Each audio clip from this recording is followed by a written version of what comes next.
क्या धर्म सिर्फ इबादतगाहों में बंद एक व्यक्तिगत आस्था है या फिर सत्ता हासिल करने का सबसे बड़ा हथियार?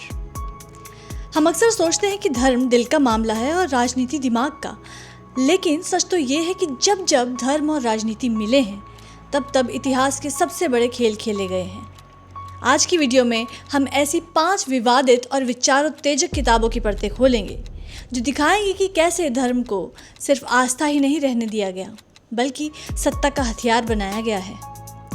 चेतावनी पहले ही दे दूं, इनमें से कुछ किताबें आपकी पुरानी धारणाओं को तोड़ेंगी और शायद आपको असहज भी करेंगी, लेकिन अगर आप में सच देखने की हिम्मत है तो ये 5 किताबें दुनिया को देखने का आपका नज़रिया हमेशा के लिए बदल देंगी।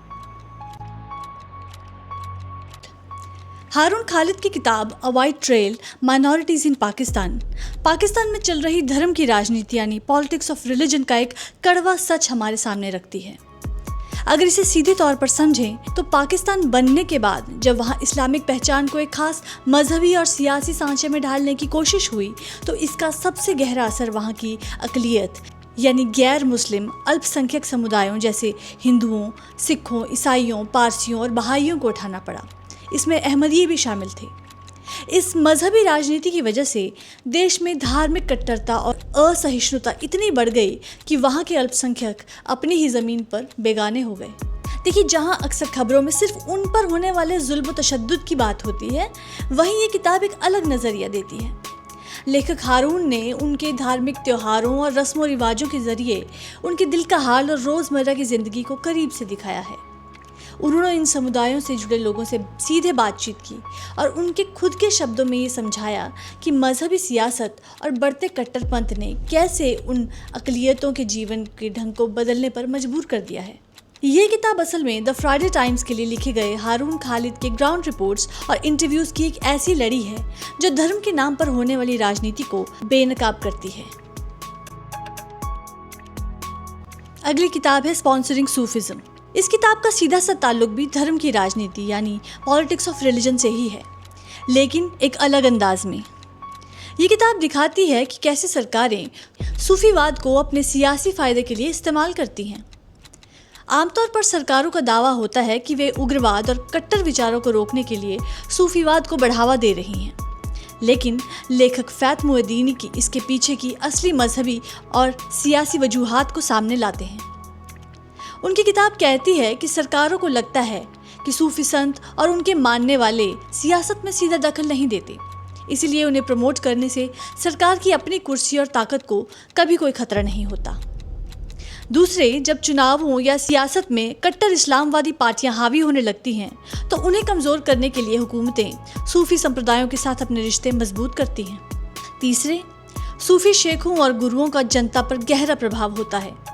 उनके साथ खड़े होकर हुकूमतें आवाम के बीच खुद को इस्लाम परस्त और धार्मिक रूप से सही साबित करना चाहती हैं।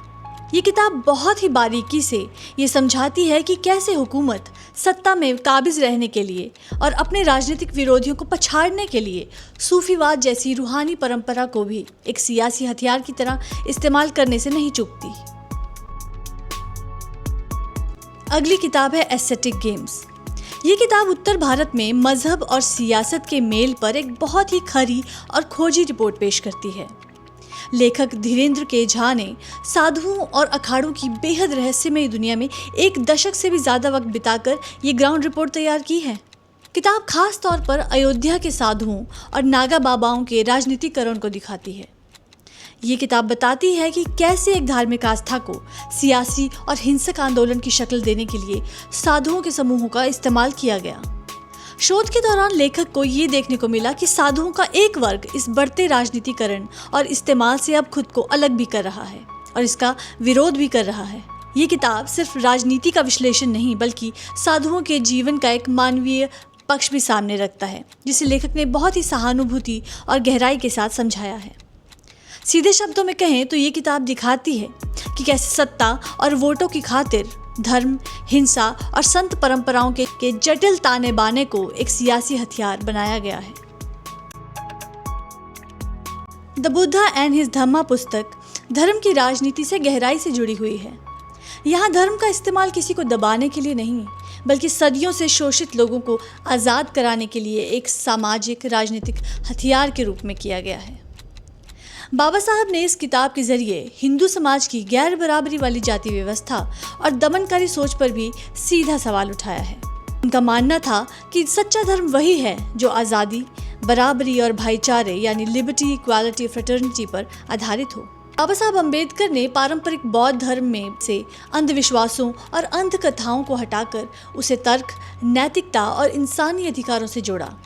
इसे ही आगे चलकर नवयान कहा गया, जहां धर्म सिर्फ व्यक्तिगत शांति का जरिया नहीं बल्कि सामाजिक और राजनीतिक बदलाव का रास्ता है। ये किताब 1956 में बाबा साहेब और लाखों दलितों द्वारा बौद्ध धर्म अपनाने का सबसे बड़ा मार्गदर्शक ग्रंथ बनी। वो सामूहिक धर्म परिवर्तन, सदियों से हो रहे भेदभाव के खिलाफ एक बहुत बड़ा राजनीतिक और सामाजिक विरोध था। बाबा साहब अम्बेडकर के लिए बौद्ध धर्म सिर्फ पूजा पाठ या अलौकिक कहानियां नहीं था, बल्कि एक ऐसा जरिया था जिससे एक न्यायपूर्ण, लोकतांत्रिक और बराबरी वाले समाज का निर्माण किया जा सके। अगर हम सिख इतिहास और 19वीं सदी की मजहबी सियासत को समझना चाहते हैं, यानी उस दौर की पॉलिटिक्स ऑफ रिलीजन को समझना चाहते हैं, तो ये किताब एक ऐतिहासिक दस्तावेज की तरह है। एक ब्रिटिश अधिकारी और इतिहासकार जोसेफ डेवी कनिंघम द्वारा लिखी गई ये किताब प्रत्यक्षदर्शी गवाहियों और शोध पर आधारित है। ये 15वीं सदी में गुरु नानक देव जी से लेकर 18वीं सदी के मुगल साम्राज्य के पतन के बाद के पंजाब में एक आज़ाद सिख राज बनने का पूरा सफ़र दिखाती है। ये किताब बताती है कि कैसे सिखों ने अमृतसर में खुद को संगठित किया और मिसलों के आपसी मतभेदों के बावजूद एक अलग सिख पहचान बनाई। किताब का दूसरा हिस्सा महाराजा रंजीत सिंह के उदय, उनके विशाल साम्राज्य और उसके बाद हुए एंग्लो सिख युद्धों पर केंद्रित है। इस किताब में कनिंघम ने बिना किसी लाग लपेट के ये भी दिखाया है कि कैसे ब्रिटिश हुकूमत ने पंजाब की राजनीतिक उथल पुथल, मजहबी समीकरणों और अंदरूनी गुटबाजी का फ़ायदा उठाकर सिख साम्राज्य को अपने कब्जे में लिया। और इसी सच को सामने लाने की वजह से कनिंघम को ब्रिटिश सरकार की नाराज़गी का भी सामना करना पड़ा था। तो किस्सा मुख्तसर ये है कि ये किताब ये समझने में हमारी मदद करती है कि कैसे पंजाब की इस पावन सरजमीं पर सिख पंथ की सियासत ने पूरे इतिहास का रुख मोड़ दिया। चाहे वो पाकिस्तान में अल्पसंख्यकों का दर्द हो, सरकारों द्वारा सूफियों का राजनीतिक इस्तेमाल हो, उत्तर भारत में साधुओं और अखाड़ों की मजहबी सियासत हो, बाबा साहब अम्बेडकर का नवयान के जरिए सामाजिक इनकलाब हो, या फिर पंजाब की सरजमीं पर एंग्लो सिख जंगों का इतिहास, इन सभी किताबों का लबो-लुआब एक ही है।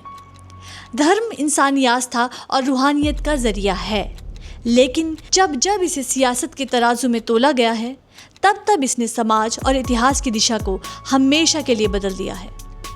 मजहब की राजनीति यानी पॉलिटिक्स ऑफ रिलीजन का ये खेल नया नहीं है, लेकिन एक जागरूक दर्शक और पाठक के तौर पर ये किताबें हमें सोचने पर मजबूर करती हैं कि क्या धर्म सिर्फ समाज को जोड़ने का जरिया है या फिर सत्ता की बिसात पर एक मोहरा।